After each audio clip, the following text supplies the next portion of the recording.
Bonjour et bienvenue sur Isobourse. Vendredi 10 octobre 2025, l'indice CAC 40 a terminé la semaine sur une baisse hebdomadaire de 2,02% à 7918 points, portant son gain à 7,28% depuis le début d'année 2025.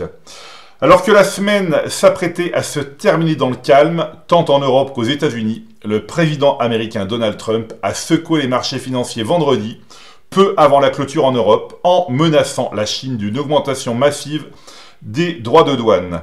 Conséquence, les principaux indices boursiers européens et américains ont tous clôturé sur des pertes hebdomadaires.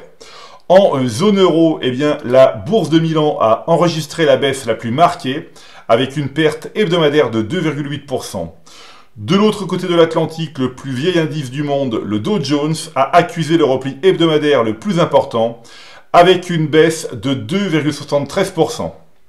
Alors malgré sa baisse hebdomadaire de 2,8%, le FTSE MIB, donc principal indice de la bourse de Milan, reste l'indice le plus performant parmi les trois principales économies de l'Union européenne, avec une performance annuelle de 23% en 2025.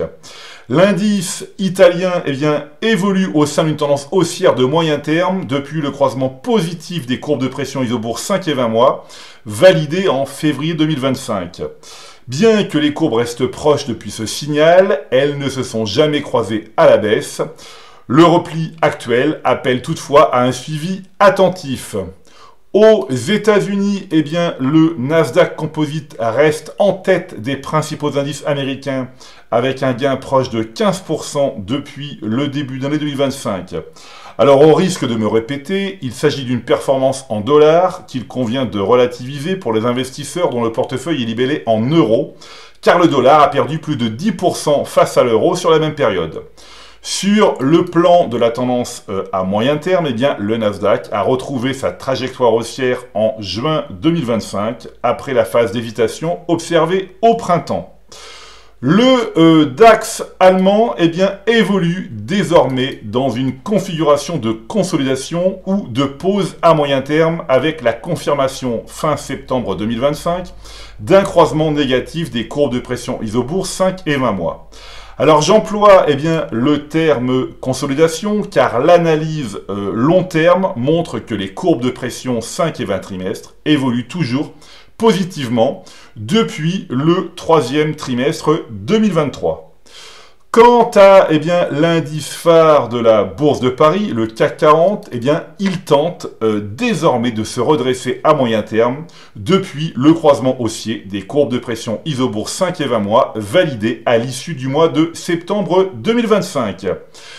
L'analyse maintenant des 200 titres les plus échangés en zone euro et aux États-Unis montre qu'après un pourcentage positif de valeur en tendance haussière à moyen terme en septembre 2025, nous observons actuellement une tendance qui se dégrade à moyen terme avec près de 60% de valeur en tendance baissière.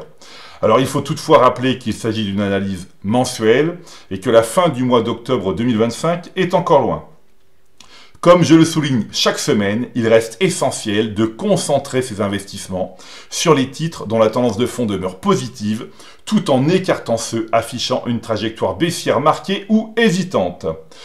Alors l'action, AMD côté à New York a terminé en tête des plus fortes hausses hebdomadaires de la liste cette semaine, suite à un partenariat stratégique entre le fabricant de puces et OpenAI, donc le créateur de ChatGPT. Sans surprise, le modèle Isobourse est repassé positif à moyen terme sur le titre AMD en juillet 2025 à la suite du croisement haussier des courbes de pression Isobourse 5 et 20 mois.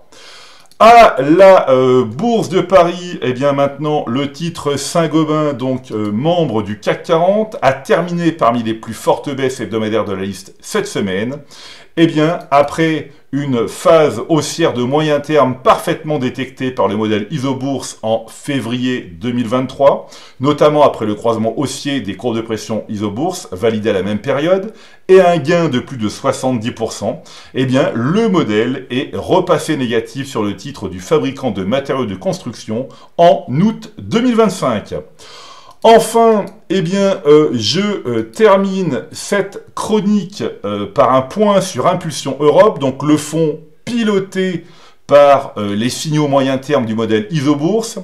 Alors, en rouge sur le graphique, eh bien, le fonds Impulsion Europe affiche un gain de plus de 47% sur les 24 derniers mois, contre eh bien, à peine 16% pour le CAC 40, représenté en bleu sur le graphique.